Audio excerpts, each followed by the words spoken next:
Steve Rogers and Bucky Barnes are on the go, as our star-spangled hero and ex-Hydra assassin trail their respective breadcrumbs for answers regarding an elusive organization that is making bold and deadly moves from within the shadows.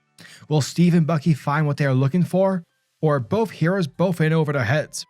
Captain America Sentinel of Liberty, issue number 1, continues the thrilling mystery of a secret and sinister organization whom are working from the shadows to begin a revolution. But not only that, this entity has a past which seems to suggest that they, the elusive they, are the ones responsible for making of Captain America's shield, along with everything that he symbolizes. Sounds pretty chilling, right? Well, that's definitely the vibe that both Colin Kelly and Jackson Lansing give off in this issue. Now, perhaps you're tired of the whole cliche, hidden organization that's hiding in the shadows, waiting for the right opportune moment to strike. Sure, I can get that.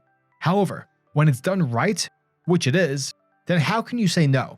Is Captain America the Sentinel of Liberty doing something new and different with the character of Steve Rogers? No. But that's not to say that by default it's bad, because for me personally, I love a story where Steve Rogers has to uncover a government conspiracy, where every page and panel he's questioning things about government or who can you really trust. I love those kinds of stories, and that's literally what you get in this issue. Steve Rogers cracking a mystery, and I'm definitely intrigued. What I also liked about it is that both writers are not only just focusing on the main plot, but using Steve's social life during the day to help uncover the mystery. Let's face it, Steve isn't really tech savvy. Maybe one of his classmates is. I think that's a great way and a great balance to showcase Steve having a life outside of being Captain America, yet still progressing with the main plot. A perfect use of building character and managing plot. It's the ideal of killing two birds with one stone. When it comes to the book's art, it's not the sort of art that's gonna, change life and make you think differently of how bread tastes. It's not Alex Ross level or anything, but I love it. Usually when you think of artwork for Captain America, you tend to think of Alex Ross or someone like Steve Epkin, where they have this modern classic look. But I gotta say, Carmen Canello's style is pretty dope. His work is very etched, yet it's catchy and it fits well. It has this mysterious undertone to it, and it fits well with the theme of the book. Nolan Woodward's colors bring fresh life into the comic, and the color themes are great. And just in general, every page and panel with Steve suited up as Captain America, wielding the shield, looks phenomenal, and it's eye-catching. Overall, Captain America the Sentinel of Liberty, issue number 2, isn't a life-changing comic, but if you love Steve Rogers, if you love the classic Captain America adventures, along with hunting down a secret organization, then I'd say you should definitely check out this book. Captain America Sentinel of Liberty was a fun time, and I'm going to give this issue an 8 out of 10.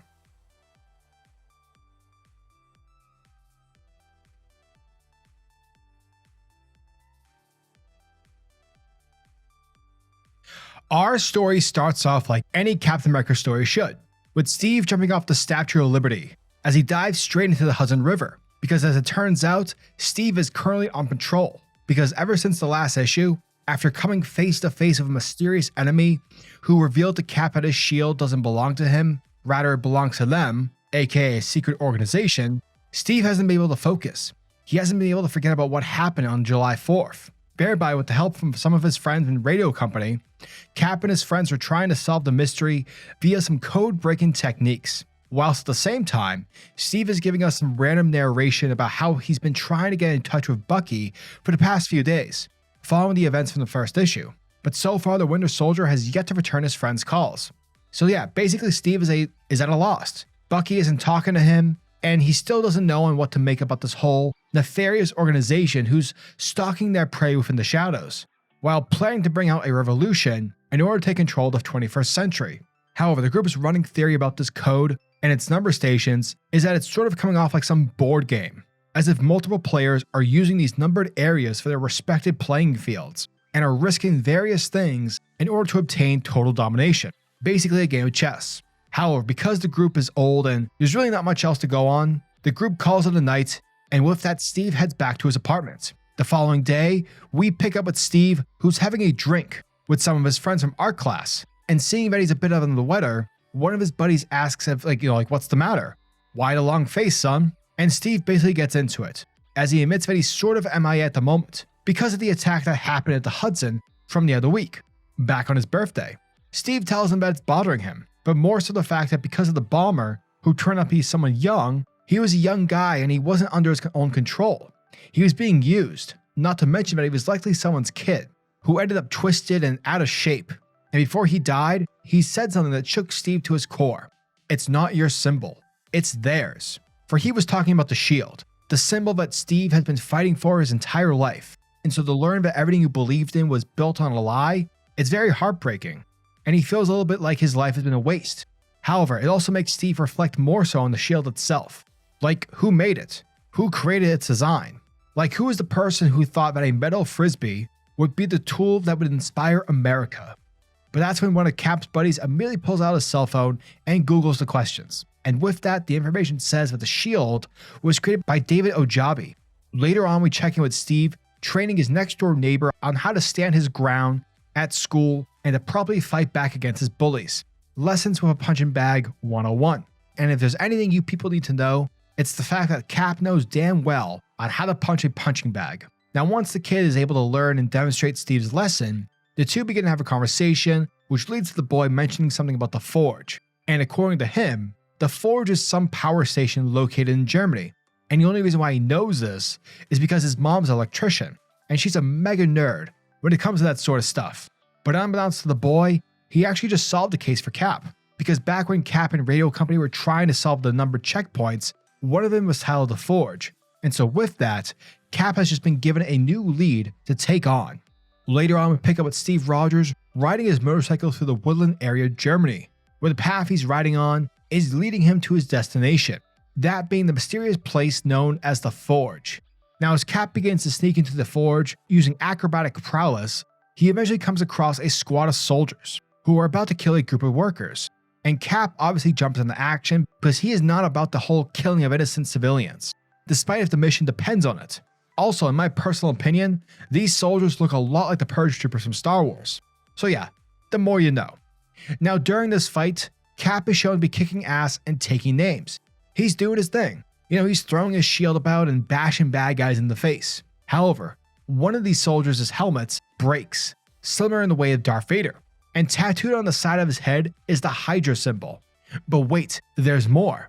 Because another soldier shows up, and seemingly this person is using martial arts techniques that the hand utilizes. And so eventually, as more and more soldiers show up to do battle, some of the troopers are showcasing aim technology, along with one of them being an actual shield agent, someone who Steve had actually worked with in the past. So it's safe to say that a lot of questions in WTFs are springing up. And it becomes clear as the fight progresses that this organization, who's ever behind this game, they're using pawns from every organization that Steve has fought, even those he's fought alongside with.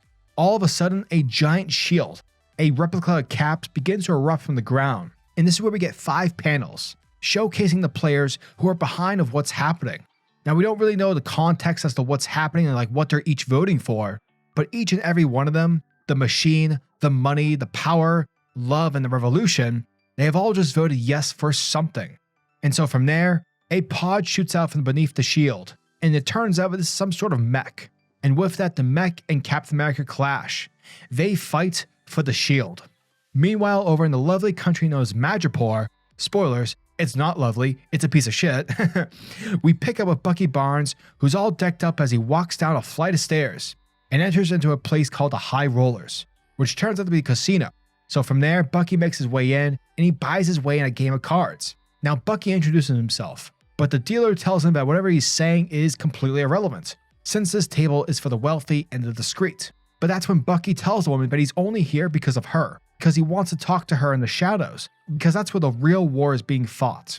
Now, the woman in response is getting pissed off because apparently Bucky is ruining her cover, but Bucky doesn't give a damn, because the war that is seemingly being fought is as old as the two of them. A war with 5 soldiers, a war with 5 points of a star. All are being fought over for a mysterious cause. And thus, Bucky asks Peggy Carter, the dealer, the $1 million question. Who is she really working for? And that, folks, was the end of Captain America, Sentinel of Liberty, issue number 1. And thank you guys for checking out my video, as it truly means the world to me. And as always, I'm a majestic sayer of words, SuperCliff, and if you guys are new to the channel, then do me a solid by smashing that like and subscribe button, and also hit the notification bell so you'll never miss out on an upload, and so you'll always be kept up to date with your favorite top tier comics happening in the comic book world. Now tell me, what are your thoughts and opinions on this issue? Are you guys excited for issue number 3? Let me know down in the comment section below. And until the next video, peace. Giggity goo.